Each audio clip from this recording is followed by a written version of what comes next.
በማህበራዊ ትስስር ገጽ ላይ በበርካቶች የተጋሩ ሀሳብ አስተያየት የተሰጠባቸው መረጃዎችን ለተመልካቾች የምናደርስበት የኢቢሲ.ስትሪም ሰዓታችን ላይ እንገኛለን። ወደ ቀዳሚ መረጃችን እናልፋለን።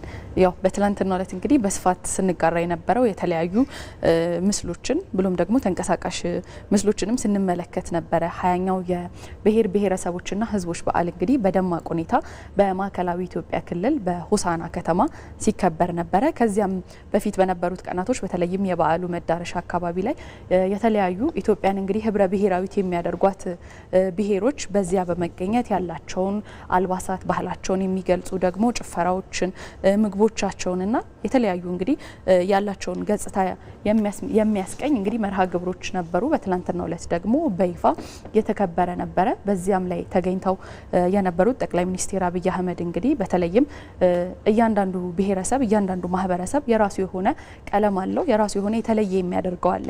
ያ ግን ለዚያ ማህበረሰብ ብቻ ተገድቦ የሚቀመጥ ስላለመሆኑ አንስተዋል። ያንዱ መለያ ለሌላውም ደግሞ ኩራቱ መለያውም ስለመሆኑ ያስገነዘቡበት ነበረ። ከዚህ ባሻገር ግን በተለይም በተለያዩ መድረኮች እንደሚነሳው ሰላማችንን ለማጽናትና ብሔራዊ ጥቅማችንን ደግሞ ለማስጠበቅ ትኩረት መሰጠት አለበት ሲሉ አደራ ያሉበት መድረክ ነው።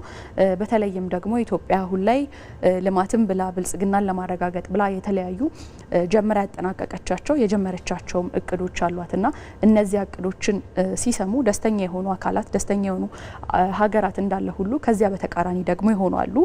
ያው ይህንንም ደግሞ ልንገነዘብ ይቻል ነው በሚፈጽሙት እኩይ ድርጊቶች ነው።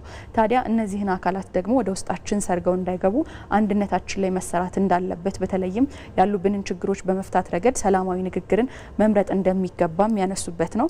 ከዚህ ባሻገር የሀገር ልማትን የሀገር ገጽታንና ወይም ደግሞ ግንባታ ላይ ለመሳተፍ ከፍተኛ የመንግስት አመራር መሆን አያስፈልግም። ሁላችንም በያለንበት የስራ መስክ ላይ ከሌብነት በጸዳ መልኩ ታታሪ ሆነን ስራችንን መከወን እንደሚያስፈልግ ያነሱበት ጉዳይ ነው።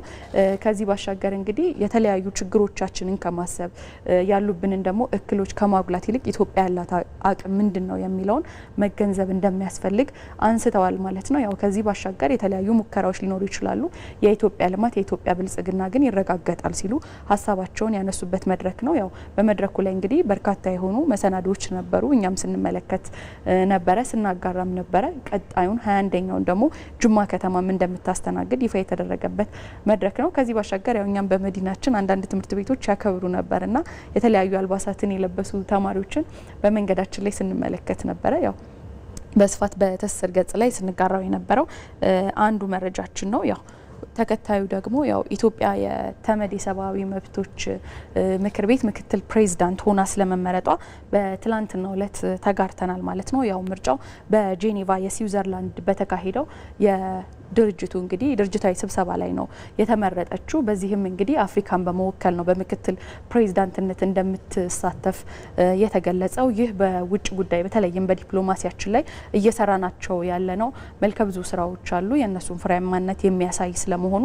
በተለይም ደግሞ በተመድ ስርዓት ውስጥ ኢትዮጵያ ያላትን ተአማኒነት የሚያረጋግጥ ስለመሆኑ ደግሞ የውጭ ጉዳይ ሚኒስቴር በመረጃው ላይ ያመላከተው ሆኗል ማለት ነው። በዚህም በተለይም በምክትል ፕሬዚዳንትነት ተሳትፏችን በጄኔቫ የኢፌድሪ ቋሚ መልእክተኛና ባለሙሉ ስልጣን አምባሳደር ጸጋው ከበበ ዳቃ ደግሞ የቢሮ ምክትል ፕሬዚዳንት ሆነው እንደሚያገለግሉ በዛው ሚኒስቴር መስሪያ ቤቱ በመረጃው ላይ አመላክቷል ማለት ነው። ያው እንደሚታወቀው የሰብአዊ መብቶች ምክር ቤት እንግዲህ አንድ ፕሬዚዳንትና ሌሎች ደግሞ 4 ምክትል ፕሬዚዳንቶችን ያቀፈ ነው። ኢትዮጵያም አሁን ላይ ተመርጣ የምትሳተፍበት የሚሆነው እንግዲህ ከነዚህ 4ቱ አንዷ በመሆን እንደሆነም በመረጃችን ተመላክቷል ማለት ነው። ይህ እንግዲህ በተለይም ታስታውሱ ከሆነ የበጀት አመቱ ላይ ሲጀመር የትኩረት አቅጣጫዎች ከተባሉት አንደኛው መካከል የዓለም አቀፋዊ ብሎም ደግሞ አህጉራዊ ላይ ያለንን ተሳትፎ መጨመር ነበረ። ያው ለዚህም እንግዲህ ፍሬያማ እንደሆነ የሚያሳዩ መረጃ ነው ማለት ነው። ይህም አንድ የተጋራ ነው መረጃችን ነው። ያው እንግዲህ በርካታ ፕሮጀክቶችን በተለይም የጉባ ብስራቶች የሚባሉ ፕሮጀክቶች አሉ። ከነዚህ መካከል ኢትዮጵያ የኒኩሌር ኃይል ልታበለጽግ መሆኑ መጋራታችን አንዱ ነው። ከዚህ ጋር በተያያዘ የኢትዮጵያን የኒኩሌር ኃይል ልማት መርሃ ግብር ማስጀመሪያና እንዲሁም ደግሞ የኢትዮጵያ የኒኩሌር ኃይል ኮሚሽን ስራ ማስጀመሪያ የምክክር መድረክ ተካሂዶ ነበረ። በዚያም ላይ እንግዲህ የውጭ ጉዳይ ሚኒስቴር ዶክተር ጌዲዮን ጢሞቴዎስ በተለይም ያው ኢትዮጵያ አሁን የህዝብ ቁጥሯ እየጨመረ ይገኛል። በዚያው ልክ ኢኮኖሚዋ መልከ ብዙ የሆኑ እንግዲህ ተያይዘው የሚመጡ ነገሮች አሉ።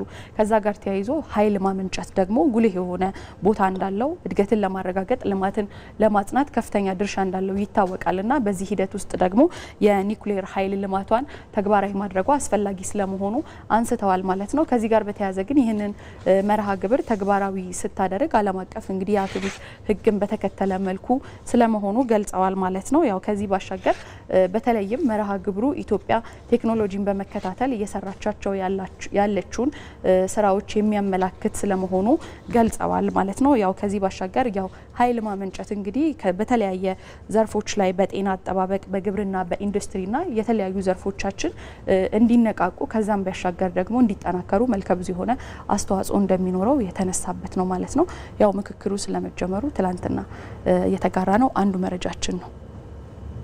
ወደ መቋጫው መረጃችን እናልፋለን። ያው ከባህር በር ጋር ተያይዞ በተለይም አሁን ላይ የትውልድ ወይም ደግሞ የህልውና ጥያቄ ብለን እንደ አጀንዳ የያዝነው ጉዳያችን ነው ማለት ነው። ያው ይህንን ሀሳብ በተለያዩ በዓለም አቀፍ ህጎች ወይም ደግሞ በዓለም አቀፍ ከዚህ ቀደም በተተገበሩ ሀገራት በአብይነት እነሱን እያስቀመጥን እንመለከታለን። ያው ግን ከስንት አንድ ደግሞ የባህር በር ጥያቄ አሁን ላይ ምላሽ ያገኛል። በተለይም ረጅም ዓመታትን ከማስቆጠሩ ጋር ተያይዞ የሚሉ ጥያቄዎች ይነሳሉና አሁን የምንመለከተው እንግዲህ ከ123 ዓመታት በኋላ አታው የነበረው የባህር በሯን መልሳ ስላገኘችው ፖላንድና ያንን ደግሞ እንድታገኝ ስላስቻላት የቨርሳይ ስምምነት ለተመልካቾቻችን ጥቂት እናጋራና የምናበቃ ይሆናል። ያው ፖላንድ እንግዲህ እንደሚታወቀው ከ16ኛው ክፍለ ዘመን እስከ 18ኛው ክፍለ ዘመን የባህር በር የነበራት ሀገር ነበረች።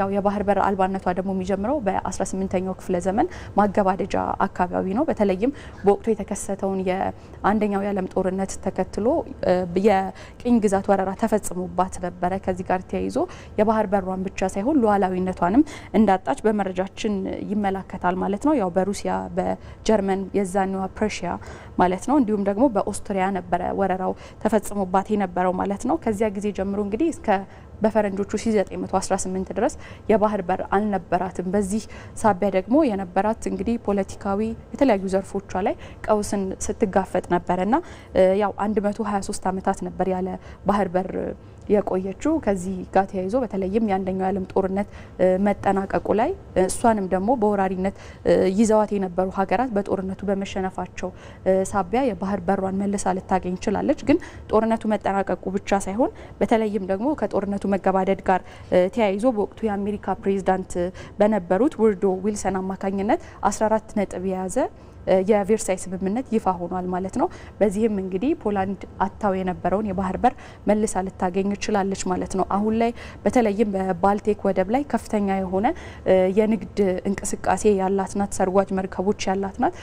ከሷን ባሻገር እንግዲህ ለሌሎች ምሳሌ መሆን የሚችል ከተበተነ በኋላ በድጋሚ ተሰብስቦ አሁን ላይ ሀያል የምንለውን የባህር ኃይል የመሰረተች ሀገር ናትና ያው ይህ እንግዲህ ከ123 ዓመታት በኋላ የሆነ ነው ማለት ነው። እንደተሞክሮ እንግዲህ ሌሎች ሀገራትም የባህር በር አማራጫቸውን ወደባቸውን አጥተው ነገር ግን ማስመለስ እንደቻሉ የሚያሳይ አንድ መረጃ ነው ማለት ነው።